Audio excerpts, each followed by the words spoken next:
Hello, my name is Vanessa Barger. I'm a young adult author, and this is day 10 of my 30 days of vlogging, and today I am vlogging about villains. I'm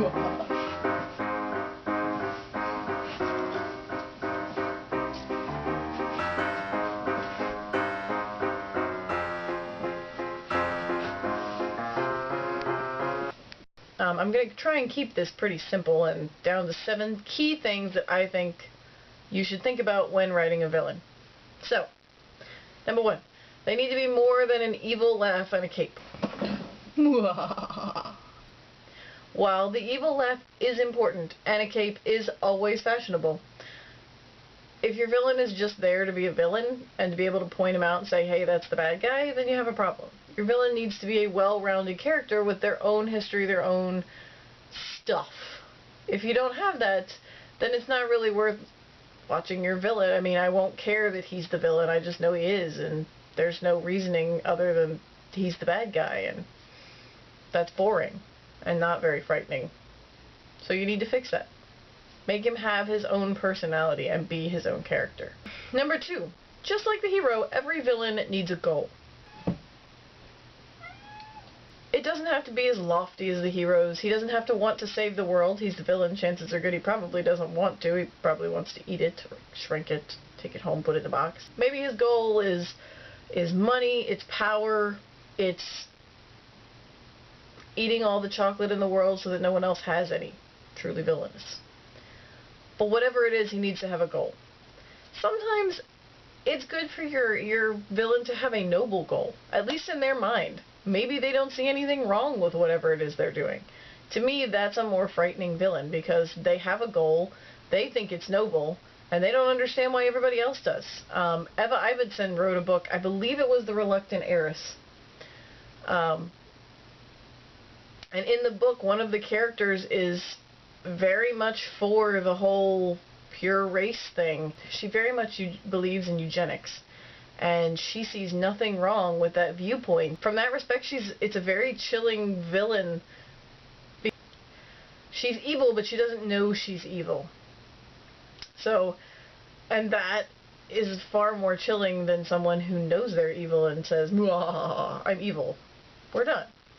So they need a goal. Number 3, your villain needs a history. No, not that kind of history. Your villain needs to have background. They don't need to just appear on page 15 and then die on page 310. They need to have a reason why they are the way they are. Maybe they were born the bad seed and they, locked up puppies and shaved cats and didn't eat their greens when they were children. But maybe they were good kids and they got picked on in school and then they were, became the bowler hat man, and bonus points if you get the movie reference. But you need to decide that when you make your villain.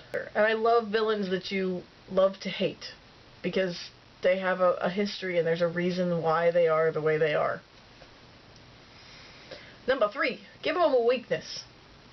Chocolate, Oreos, although those aren't very useful. Something that they care about, something that the hero can exploit. And if the hero's exploiting it, does that make the hero a villain? They need to have something that can sort of stop them in their tracks, and that they can't be an all-powerful villain. It doesn't work any better than an all-powerful hero. They need something like Two-Face's coin in Batman, or classical music in The City of Bones, which was a great way to introduce classical music and Bach into young adult literature. Number 5, give your villain something to love. Love is not restricted to the heroes. Your villain loves something. Maybe it's a pet, maybe it's a person, maybe it's the same person, maybe it's the hero.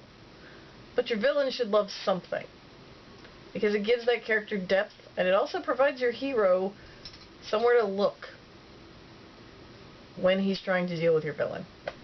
Number 6, don't think in black and white. Think in gray. The world is far more interesting in shades of gray.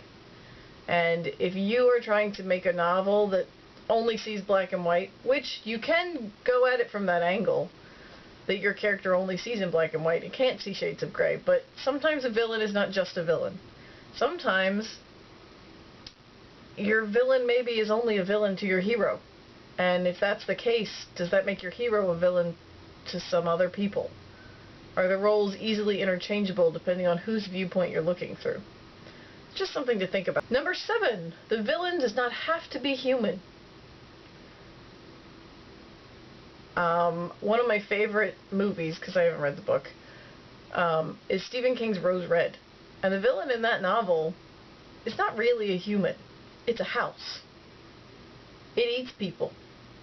There's ghosts in the house that are kind of producing all of it, but in the end, everything started with the house.